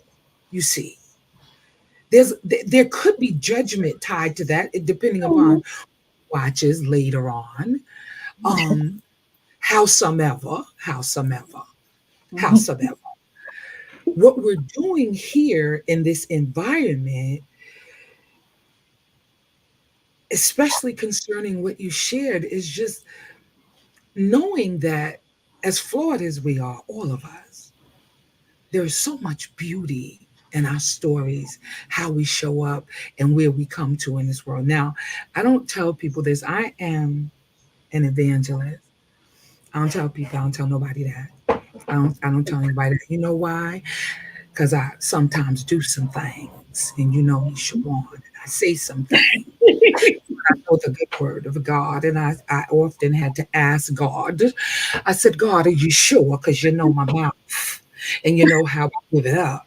I'm from New York, you see. And so, I know you. I said, you sure? You know how you be like, God, you sure? But I know that his gifts and his callings are without repentance. Hello. And the things that he's chosen for us to do, we don't immediately get it. I often reconcile this to Jay-Z being in the lab. Not that I want to mention Jay-Z, because I don't even listen to his music, but he was there long before anybody saw him on the big stages, long before there was a Beyonce. I'm saying it again for probably the fourth time. Every single thing that you've gone through, every pain, every ache, every tear that you've cried, God is going to use it for his glory and your good. And the fact that you can sit here and be this transparent, YouTube, that's the world. Oh my God. Right? We need what you're doing now as women, because some women are afraid to say, because they'll be judged. And if we are in safe spaces and we create safe spaces for each other, like, I know you let a few expletives go. Um, but this is a safe place. And we are giving all glory and all honor to God, but he knows just exactly who we are. And we could get on here in front for real. I'll keep it 100, right? And just know that he knows it all. He know that you cuss. He know that you do this. And all of it is a work in progress for all of us, because we're just all in these wonderful and beautiful spaces where we are growing through everything that we've been through. Oh yeah. Oh yeah. Absolutely. Absolutely. Well, I'm gonna tell you too, Kim. There is something that you used to say that I kind of tagged, so don't be mad, But I've kind of rebranded it a little bit. But you always used to say, "Confession is good for the soul, but it's bad for the Bad reputation." for the reputation. Child. Hello, somebody. And Hello. honestly, when I wrote That's my a book, good that was one. the first thing I thought of. That was the first thing I thought of, because I knew the transparency that I was putting out. Somebody else could read that and be like, what in the world? What type of Right. woman is this? Like, how Right. did she do this? Or why did she do this? And she Right. this and she was, but I had to do it for me. It was Right. something that I had to get out for me. And it's Yes. like, yeah, I mean, yeah, there may be some ridicule from some of the things that I Yes. did, or even ridicule about some of the choices that I've made in my life. Yes. At this point in my life, me even putting enough of my truth out there, it was so that I could help somebody else, because somebody else is in that same position. Somebody else Yes. is going through that same scenario of being a single mother and not having a means or a way, or Or support. woman is Right. in a homeless shelter right now with her kids, wondering how they're going to get out. Or it's another one Yes. somewhere that's in a toxic relationship, wondering why they even got in it in the first place. You know what I mean? Right. So that level of truth was Yeah. needed, not for Yeah. me. And I understand even more so now. That's the parallel with the title of the book. I put God, why me? I couldn't understand why it seemed like I was going through all this hardship. But now Right. I even understand the magnitude of why it happened. Because it wasn't because I was doing anything wrong necessarily, or that I was a bad person. It was actually because there was going to be this, God already knew this day was coming, and that my experiences were Yeah. going to help someone else. And set them I went free. through all of that for somebody else, Yes. you know? To set them free. So for me not to tell it, for me not to expose it, for me not to share it, that's like a slap in God's face. I Yeah. had to do it. Yeah. He brought you through I have it. to do it. I Yes. have to be that living example. And it's not Yes. always easy. It's not always um a easy walk. You know what I'm Yes. saying? Because there is going to be some type of ridicule. There is going, you're always going to have a Judas. You know what I Yeah. mean? You're going to have Yeah. someone that's going to, Sometimes we the Judas. you're right. Shut up. If we're Shut up. honest. If we are, so because sometimes we are. We don't always know, Shawan, and that's the beauty of living this life. Mhm. Like my sister, like everybody I talk to on the phone, the very last thing I say to them is I love you because I mean it. And if we were to hang up the phone and anything was to happen to me today or tomorrow, I would, deal with, they would know at least at the very least that I love them and I meant it, Mhm. right? Sometimes we just have to pray for them. And when we get to the point of praying for whomever it is without any contact, right? And not asking God to change them, but asking God to help us, Mhm. right? To be better or to see them differently, right? Through the lens that He sees His children. Because God knows everything that your little sister is feeling, right? Mhm. Mhm. And God will make a way at some point. If it is really in your heart and what God wants for you and your sister, and He's all about relationships. I mean, from Genesis to Revelation is about relationship, right? So if that be the case, He will find a way where He will give your sister soften her heart Mhm. towards you and also help you through what you need to work through so that when you do come together, it'll be because you prayed. It'll be because God is answering you. It'll be a union that can't, a reuniting, I should say. Right. Where it's just on a totally and completely different level. And it'll be like tears, but it'll also be release for both of y'all and Mhm. forgiveness, right? Yeah. And if God don't say so, then that might be where it's at. You may never get because you don't know the day, the minute, or the hour, Mhm. right? None of us do. Mhm. But your prayer and all of our prayers for our families and our friends and, sometimes difficult relationships should be, Lord, help me to understand what they're going through. Mhm. Help me to understand. Lord, help me find the words. Don't let me speak, Lord, but you speak. You give me the words to speak to them about their situation and or their circumstance, right? So it's hard, but that's how we make it through. Like, because sometimes we don't want to do what God told us to do either. And sometimes He telling us, shut your pie hole, just shut it up, keep it real, right? and get on your knees and pray about it. You don't got to say nothing. You don't have to fight. You don't have to do anything. You could just shut your mouth and give me my due, right? And pray for whoever it is that seems to be the problem. And sometimes it's us. Honestly, sometimes it is us. We don't always want to admit that. But becoming a good woman is ownership, accountability, responsibility. Yeah. Right? And if we're getting better, that's what we're doing. Yeah. Okay. I'm done. I'm muting. Well, you know what? I am going to end this segment on that note, because that was really good. And that's like the best takeaway for the night as far as being a good woman. It's about ownership. It's about responsibility and accountability. And ultimately those components are what we need to apply each and every day to our lives, so that we can be effective as leaders. If we are leaders, if we are servants, if we are entrepreneurs, if we are mothers, or whatever our hat is that we are wearing that day. So with that being said, I wanted to thank you ladies for being here on this first night. Trust me, we could go on and on and on, but I know you all have things to do, and so do I. So we are going to continue this on next week's show with our next topic.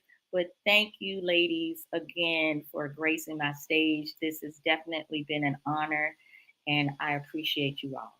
So with that being said, good night, y'all. Thank you.